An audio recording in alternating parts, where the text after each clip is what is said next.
El podcast está dirigido bajo la temática de la ansiedad, bajo la premisa del modelo social de rehabilitación, el cual es un paradigma o modelo social de discapacidad que entiende a la persona con discapacidad desde un enfoque biopsicosocial y de derechos humanos, donde más allá de su funcionalidad y deficiencia se apunta a una inclusión, aceptación de la diferencia y aspira a una participación real y efectiva de esta población en todas las esferas de la vida social.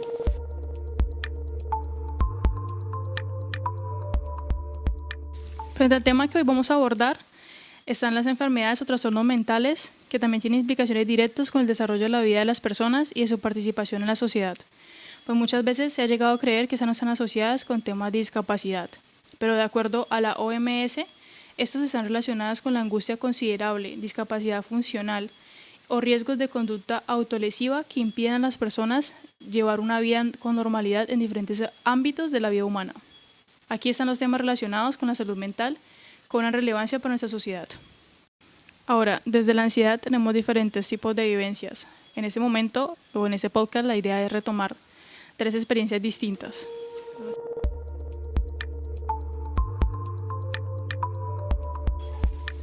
Iniciamos este podcast hablando desde la premisa de cómo entienden la ansiedad desde su experiencia.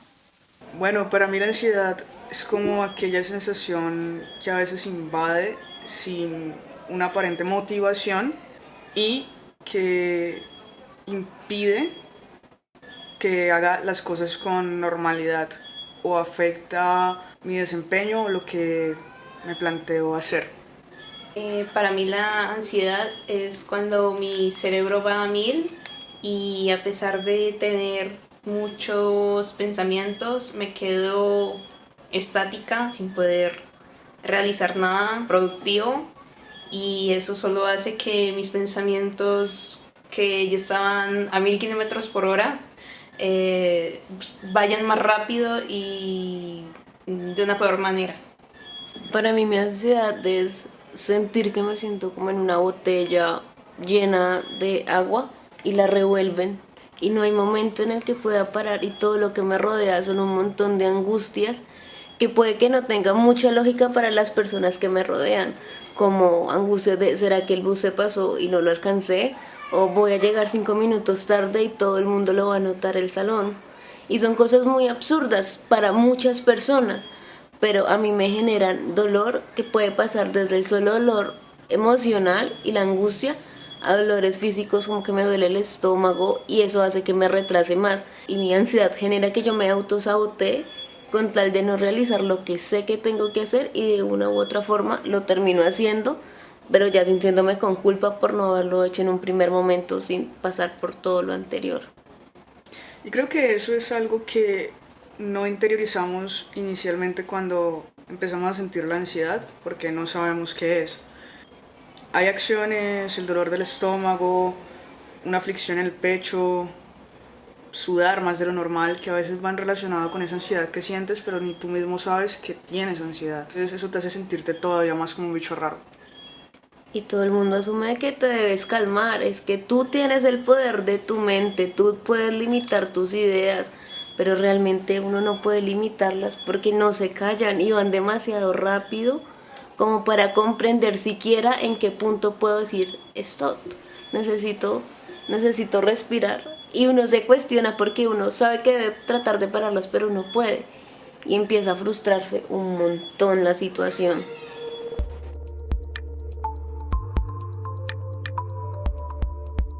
Bueno, entonces estamos como dialogando frente a la pregunta ¿y qué hay que controlar? Es que realmente es donde aparece la duda de si tengo que controlarme yo y mis ideas o cómo puedo controlar el entorno que me está rodeando en ese momento.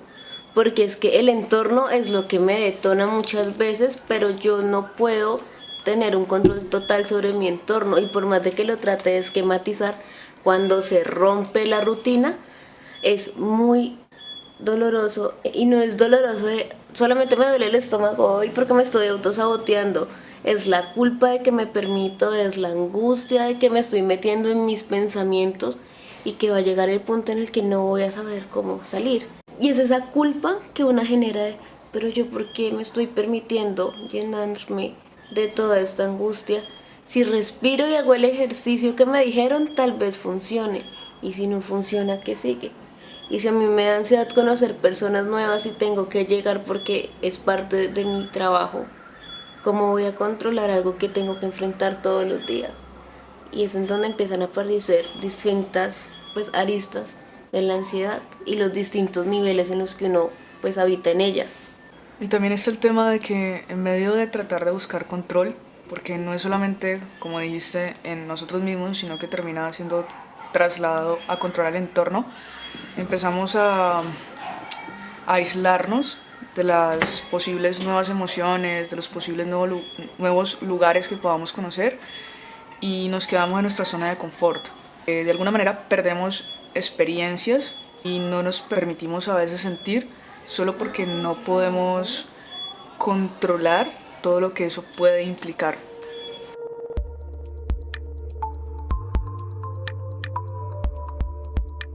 Ahora bien, vamos a hablar un poco sobre las situaciones. Hablemos de situaciones, hablemos de sucesos en donde cuenten experiencias o hayan identificado algunas de sus crisis de ansiedad.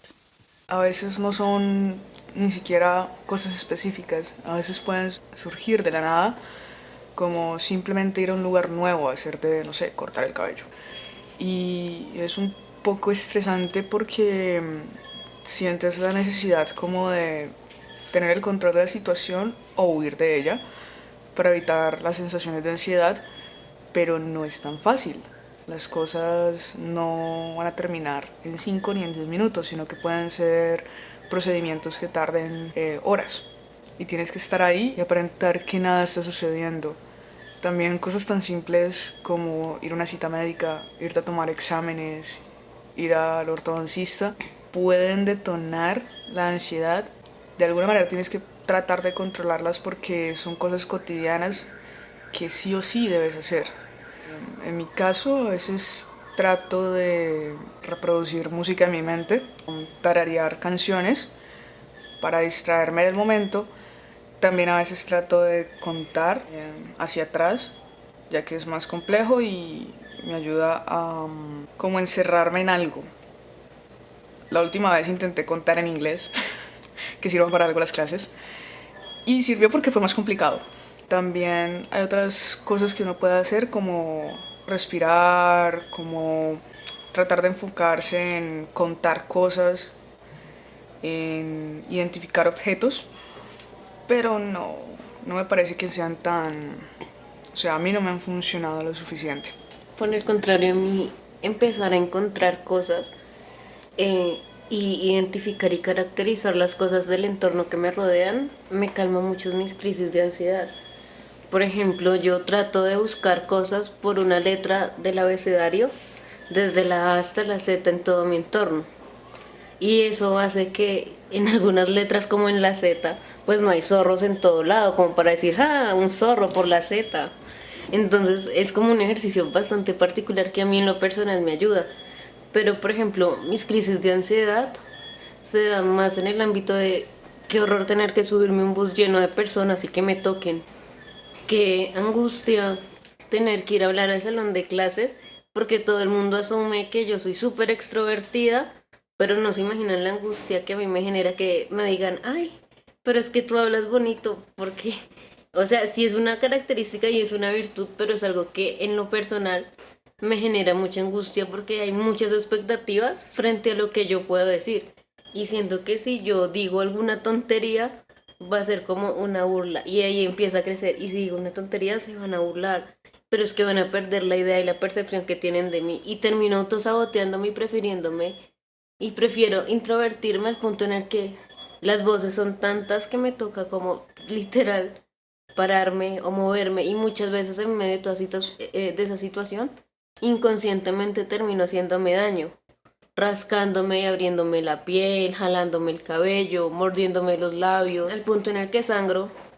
Cuando ya sangro es que me doy cuenta que me estoy haciendo daño, porque soy tan dentro de mi cabeza y tan dentro de mis ideas que no soy capaz de como caer en cuenta que mi entorno y que el daño que me estoy generando en mi entorno pues es algo grave.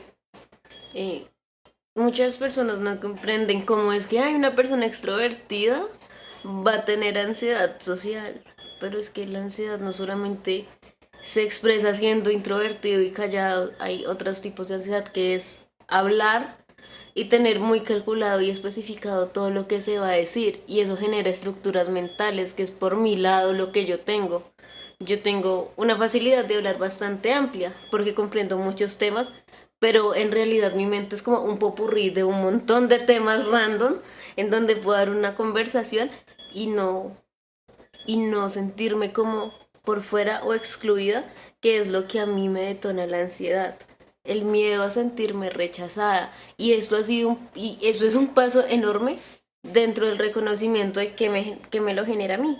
Porque pues es un proceso de terapia en donde uno se ha autoanalizado un montón, porque eso es una construcción. Y cuando uno construye en torno a querer agradarle a todo el mundo y no puede, se vuelve un sufrimiento constante.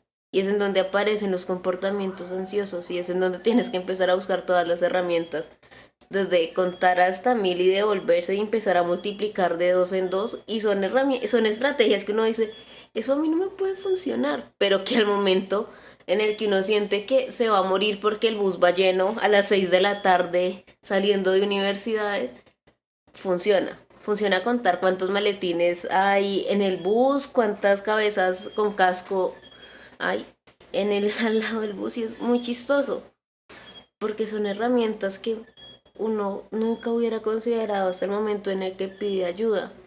Y pedir ayuda con ansiedad es algo demasiado estigmatizado, porque es, ay, estás haciendo show, ay, quieres llamar la atención, ay, pero es que tú lo puedes controlar. Y pues si lo pudiera controlar, créeme que no te estaba diciendo que me siento terriblemente mal y me estoy haciendo daño. Y es un estigma difícil, algo que no se habla porque todavía la salud mental es algo que es muy tabú. Y aunque realmente en este punto y esta generación podemos decir como que, ay, yo tengo ansiedad, ay, yo tengo depresión, ay, yo tengo las dos, pues sigue siendo algo que nos cuesta trabajo como ir interiorizando y vivenciándolo, porque es que también no podemos solamente estereotipar un solo tipo de ansiedad, un solo tipo de depresión, porque todos lo vivimos de formas distintas, con una angustia en común, y la empatía que se construye en torno a eso ha sido un proceso largo de comprender. Y así como hay días en los que yo me siento en capacidad de todo, hay días en los que me duele salir de la cama a afrontar todo lo que tengo que afrontar como un adulto funcional y saber que no estoy capaz de hacerlo.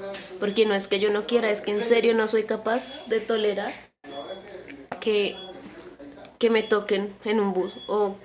Y si lo hago, sé que voy a terminar llorando con muchísima angustia y haciéndome daño. Entonces es como incapacitante en algunos momentos, y es tanta la angustia que toda la incapacidad que uno siente emocional y mentalmente en ese momento empieza a estallar con úlceras en el estómago, empieza a estallar con acné en algunos casos como el mío, o en casos más graves como apendicitis, que lo he visto muchas veces, porque uno va encontrando este tipo de historias conforme busca ayuda.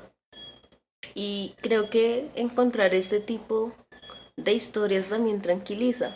Saber que todos tenemos, todas las personas que estamos diagnosticadas o quienes creemos que la vivimos, y encontrar una historia similar es como, ok, hay personas que sufren igual que yo y que lo pueden comprender y saben que no es porque quiera llamar la atención, que eso es algo que en lo personal para mí es demasiado doloroso.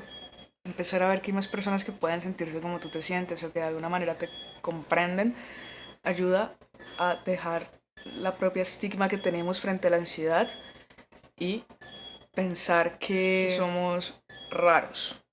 Para mí eso es lo más complejo, pensar que no puedo encajar en lo normal porque es lo que siempre de alguna manera he tratado de hacer.